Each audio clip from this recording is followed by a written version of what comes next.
কি করতাছো উর্মি খান? এই যে দেখো আমার হাতে কি কি? তোমার ঝিঙ্গালালা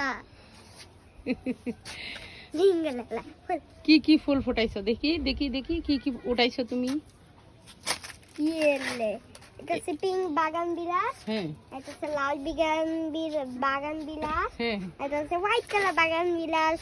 হয় এটা না হ্যাঁ হোয়াইট কালার হুম গ্রাফটিং এর গাছ না? হ্যাঁ সুন্দর হয়েছে গাছটা। কি কাটা? হ্যাঁ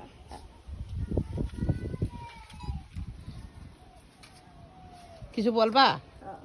বলো। তোমাদেরকে আজকে আরেকটা ফুল দেখাবো, আসো তোমাদেরকে এখন আমার পজ করো। যে দেখেন কত সুন্দর ফুল ঝিঙ্গালালা ঘুরাই দিচ্ছে।